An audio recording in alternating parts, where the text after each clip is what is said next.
Hi everyone, my name is Kim France. This is a picture of my family and I when we were doing a high ropes course in Tennessee. I'll tell you a little bit about myself. As my undergrad, I went to Frostburg State University. I got my BS in health fitness. Then I moved on to Syracuse University to get my master's in exercise science.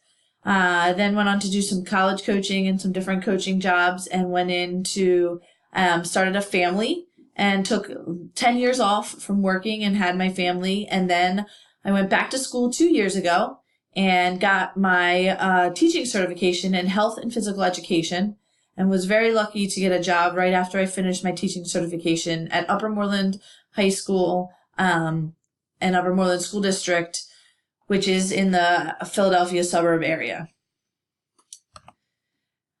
My teaching philosophy, I'm going to focus on health and physical education. I really focus on how health is a part of your life, your whole life. Without good health, your quality of life really can go down. I focus on physical education, especially in the high school, being a social interaction, because with kids today, they have so many cell phones and things that they're plugged in, but they're take away their whole social aspect and interacting with people in the real and the now, and not necessarily through technology and cell phones and screen time and all of that. So we really look to try to get kids to socialize with each other. And then I also look at lifetime fitness in hopes that the kids leave the high school and they go on and they do, they're able to go to a gym and know what to do, and be able to play some lifetime sports like volleyball and tennis, and be able to go on and do some of those things. My STEM philosophy looks at, I love this picture of the tree because I feel like it's all integrated. It should all move together and be used together. I use STEM stuff in phys ed. I teach high school, and I also teach elementary school. Every day I'm in both places. And I do things in the elementary school like have them collect items by doing different movements, and then try to build a tower. And we talk about the base of the tower and how we need to have a strong base. But overall, I feel like STEM is hands-on, active learning. It's discovery learning, and it can be integrated into all classrooms. I can use it in phys ed. It can truly be used in all elements in all different classes.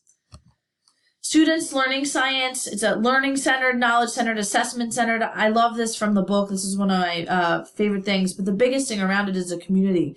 I think the students really need to feel comfortable being able to test their limits and being able to reach outside the box and get things wrong and do things wrong and do experiments that might not work, and figure those experiments out about what they should or shouldn't do. I love this picture because don't put the coat on the snowman, it'll melt him, where the other student's saying, no, put it on because it'll stop him from melting.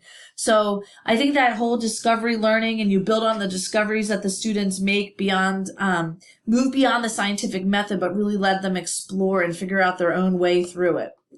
Some barriers to learning science is previous knowledge is great and can really help them become interested and is necessary, but some other barriers is the previous knowledge can also limit them and how they want to learn and how they feel like they will learn. Student motivation.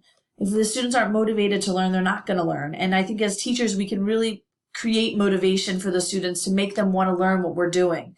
If we don't have a good community within our school atmosphere, the students won't be willing to step outside the normal realm of school learning and really experiment and do some hands-on things and get things wrong and go beyond. And also a lack of resources and time, which every teacher faces. We all have a lack of resources and time, which can absolutely be a barrier to learning in science. Some of the things I've done in my classroom is I do a lot of questioning techniques. I look a lot at how I can help the students get to the answers that they need to get to, or how I can help them explore the things they need to explore through different questioning and different ways I ask them questions. Creating a community is absolutely important. I'm in the first week of a new semester right now with my high school students, and all we're doing right now is building a community. We're not doing a lot of learning, a lot of things. We're doing different activities and things that will make the students feel comfortable to share and feel comfortable to participate. In health, at the beginning, I always do journal entries to help assess what their preconceptions are to different things and learn about what they know and what they don't know so that I can build on that in my classroom. We always do that at the beginning of a topic.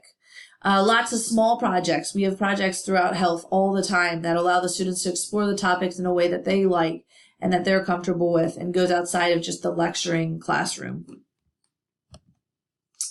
So that's all. I hope you enjoyed my presentation, and I'm looking forward to seeing all of your presentations.